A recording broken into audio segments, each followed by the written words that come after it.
జన సైనికులు మొదటి నుంచి కూడా పవన్ కళ్యాణ్ గారిని సీఎం చేయాలని ఒక కోరిక, బలమైన కోరిక ఉండేది. ఎన్డీఏ కూటమి ఈ రోజున ప్రమాణ మెజార్టీ వచ్చింది. ఎందుకు ఈ రోజున పవన్ కళ్యాణ్ గారు డిప్యూటీ సీఎం గా ఉన్నారు? అందరూ హ్యాపీగా ఉన్నారు. సీఎం అని చెప్పి అందరూ కోరుకున్నారు. పవన్ కళ్యాణ్ గారిని ముఖ్యమంత్రిగా చూడాలనేది బలమైన కోరిక. ఈ రోజు డిప్యూటీ సీఎం స్థాయిలో ఉన్నారు. మేము హైదరాబాద్ వెళ్ళాలని బస్సు ఎక్కామండి. కోదాడ వరకే చాలా దగ్గర డబ్బులు ఉన్నాయి. ఏం చేస్తాం, కోదాడ వరకే బాబు, అక్కడ దిగే అన్నాడు. అక్కడ దిగేద్దాం అనే ఉద్దేశంతోనే ఎక్కాం బస్సు. ఎక్కిన వాళ్ళని బస్సు ఎక్కారు, మన బస్సు ఎక్కారని చెప్పి మనం అసలు ఇంతమంది ఇంత స్ట్రెంగ్త్గా మన గెలిపించారని చెప్పి ఈ ఓనర్లు అందరూ, ఈ హనుమంతుని సైన్యం అంతా కూడా ఆ రోజు రాముల వారికి ఆ లంకలో ఉన్నటువంటి సీత దగ్గరికి వెళ్ళి నీ సీత బతికే ఉందని అంగుళికం తీసుకొచ్చి ఆంజనేయుడు ఏ విధంగా ఇచ్చాడో సీఎం పదవిని తీసుకొచ్చి వాళ్ళ చంద్రబాబుకి ఇచ్చిన చరిత్ర పవన్ కళ్యాణ్ జన సైనికులదని చెప్పడంలో ఎలాంటి ఇది లేదు. మన స్తోమత, మన ఆర్థిక పరిస్థితి, అక్కడ 8 మందిని నిలబెట్టి దెబ్బతిన్నాం, ఇది కాదు పద్ధతి, కొన్ని మార్చాలి అని చెప్పి 5 అంచెల వ్యూహం తీసుకుని దివి తాలూకాలో 1977లో వచ్చిన ఉప్పెన లాంటి వారాహి యాత్రని పురస్కరించుకుని ఈ వారాహి యాత్రతో బయలుదేరాడు తూర్పు నుంచే.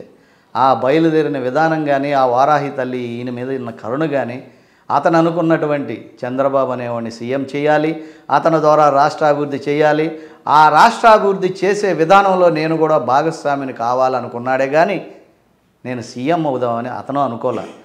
ఇట్లాగే చేసుకుంటూ పోతుంటే జగన్ గారు ఇవాళ ఫెయిల్ అయ్యారు, చంద్రబాబు గారు చేసుకుంటూ వస్తున్నారు.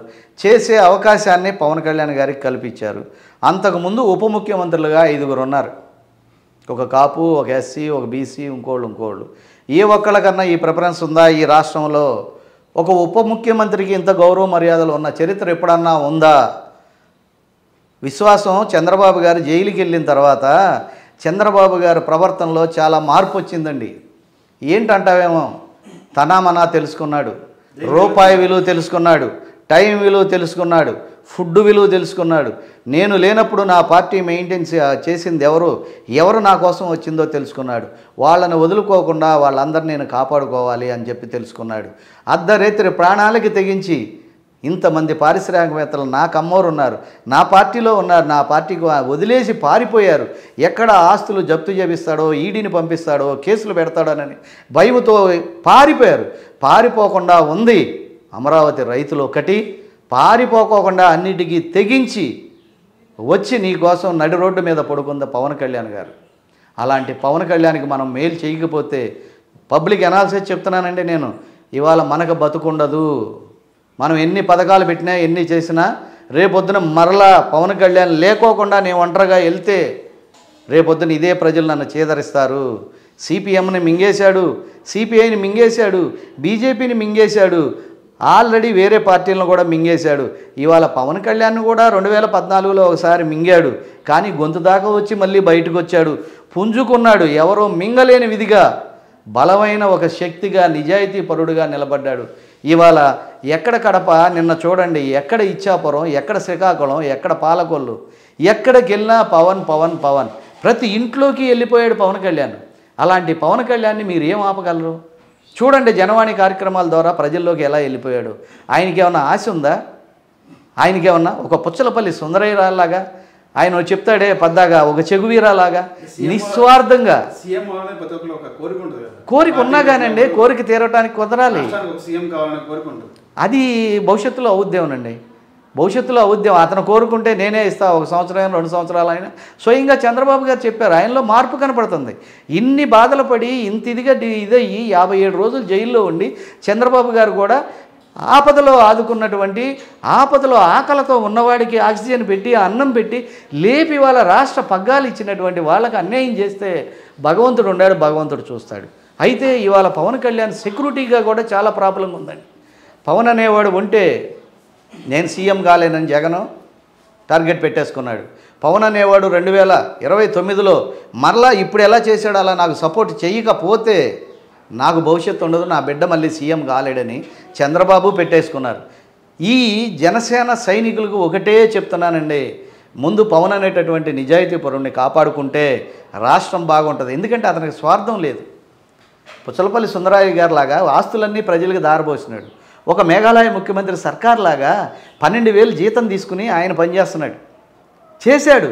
4 పర్యాయాలు ముఖ్యమంత్రిగా ఉండి కూడా రూపాయి ఆశించాల. ఇవాళ అలాగే పవన్ కళ్యాణ్ ఏమైపోతాడు, ఆ సినిమాలు కూడా వద్దంటున్నాడు. ఎలా మెయింటెన్స్ అవుతాడు? ఫ్యామిలీలు ఎలా మెయింటెన్స్ అవుతాయి? పూర్తి స్థాయిలో ఈయన రాజకీయాలు ఉండడం మంచిది అంటారా, లేదంటే సినిమా కూడా చేస్తే బెటర్ అంటారా?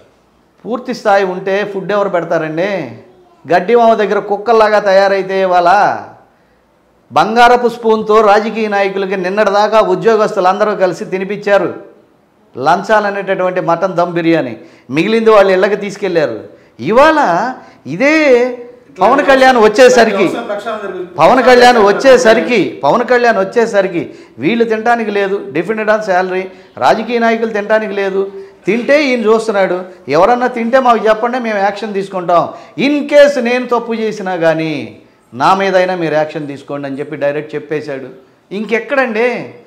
అట్లా ఎట్టా కుదురుద్ది పవన్ కళ్యాణ్ గారు రాజకీయాల్లో? మన ప్రాణాలకు కూడా ముప్పు ఉందండి. దయచేసి మీ సెక్యూరిటీ పెంచుకోండి, మీ కేటర్ను కూడా మీ ఎమ్మటే పెట్టుకోండి, మీ పర్సనల్ సెక్యూరిటీని ఇంకా పెంచుకోవాల్సిన అవసరం ఉంది. మీరు చాలా అడ్డంగా తయారు ఇవాళ ప్రజలకి, ఇవాళ ఈ ప్రజానాయకులకి. అందరూ కరప్షన్కి అలవాటు పడిపోయారండి. ఎడిట్ అయిపోయారు 80% మందు గంజాయికి. ఇలా రాష్ట్ర ప్రజలు, అలా అధికారులు కూడా కరప్షన్కి అలవాటు పడిపోయారు. కాబట్టే కదా ఐఏఎస్ ఐపీఎస్లు చదివినటువంటి ఉన్నత ఐపీఎస్లను కూడా ఐఏఎస్లను కూడా ఇవాళ 16-17 మందిని పక్కన పెట్టారంటే why you have support to the goondas? ఎందుకు సపోర్ట్ చేశారు? ఎంత కష్టపడితే మీరు ఐఏఎస్లు అవుతారు? ఐపీఎస్లు నా కొడుకు ఐఏఎస్ అంటే ఒక తండ్రికి ఎంత ఆనందం. చూడండి, ఆ రోజు వాళ్ళ నాన్నగారిని నమ్మి సుబ్రహ్మణ్యం గారు కానీ, ఇంకోళ్ళు కానీ, శ్రీలక్ష్మి కానీ ఏ విధంగా జైలు పాలైపోయారు. అదే పరిస్థితి ఇవాళ మీకు అవసరమా? సార్, రాష్ట్రంలో కొత్తగా ఒక వరవడైతే కొత్తగా వివాదం జరుగుతుంది. Allu versus mega family. ఏంటి ఇద్దరి మధ్య వైరవ్యం ఏంటి? ఓపెన్గా చెప్పనా? ఓపెన్గానే. ఇది అసలు ఇష్యూ కాదండి, ఇది ఇష్యూ కాదు. అదే మా ప్రెసిడెంట్ గౌరవనీయులైన మోహన్ బాబు కొడుకులు కానీ, ఇదే పోసాన కృష్ణమురళి కానీ, ఇంకా అలీగఢ్ కానీ, బొచ్చుగాడి ఇంకోళ్ళు కానీ అనేక మంది ఇదే మెగా ఫ్యామిలీకి ఎదురొచ్చారు. అప్పుడు ఈ ఫ్యామిలీ ఎన్టీఆర్ ఫ్యామిలీ కూడా ఎదురొచ్చింది. మెగా ఫ్యామిలీలో ఒక ఎస్సీ ప్రకాష్ రాజ్ గారిని గొప్ప మహానటుడు, మరో ఎస్వి రంగారావు లాంటివాడు ఉత్తమ అవార్డిస్టు, అన్ని భాషలో అన్నిటిలో న్యాచురల్ స్టార్ ఆయన. అలాంటి వాడిని పెడితే అలాంటి వాడిని గెలవనివ్వాల. వాళ్ళ ఫ్యామిలీ ఏమైనా నుంచున్నారా? వీళ్ళందరి పాత్ర లేదా? అప్పుడు వీళ్ళ పాత్ర లేదా? అక్కడ కూడా కమ్యూనిటీ ఫీలింగ్ అండి, ఒక కాపోడు రాకూడదండి. బట్ ఇవాళ మెగా ఫ్యామిలీని గుర్తించి పవన్ కళ్యాణ్ గారు సీఎం అవడానికి వాళ్ళు కూడా అనేక మంది జూనియర్ ఆర్టిస్టులు కూడా ఎంతో సహకరించారు. సీనియర్ ఆర్టిస్టులు తేలితే పట్టుకుందామని అని చెప్పి ఎర్ఐసి చేపను పెట్టినట్టుగా పెట్టారు. ఇవాళ అదే ఇండస్ట్రీలో ఇవాళ అందరికన్నా కూడా గొప్ప రియల్ హీరో అయిపోయాడు. ఫర్ ఎగ్జాంపుల్ అంబానీ గారి పెళ్ళిలో చూడండి, ఎక్కడ నేషనల్ హీరోసు, ఎక్కడ హాలీవుడ్ హీరోసు, అసలు ఒక్కసారి చూడండి మీరు. ఎక్కడికి వెళ్ళినా అతని ఇండివిజువాలిటీ చూపించుకుంటూ గొప్పగా ఉన్నాడు.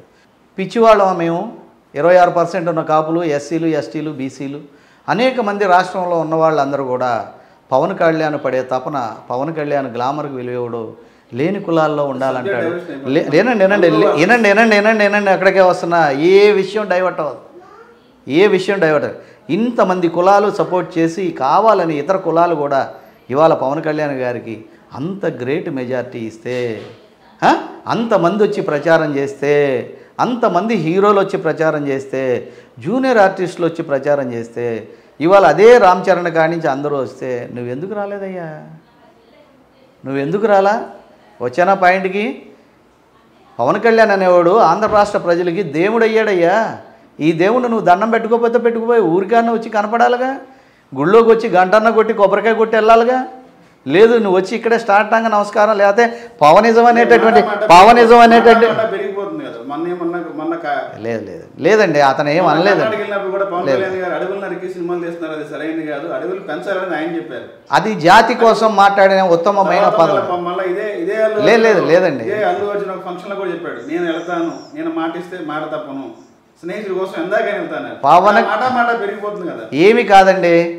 ఏమీ కాదు. అదే ఇంకా మధ్యలో మీడియా వాళ్ళు కూడా అల్లూరు రామలింగయ్య లేదే వీడు అసలు హీరో అయ్యేవాడు కాదు.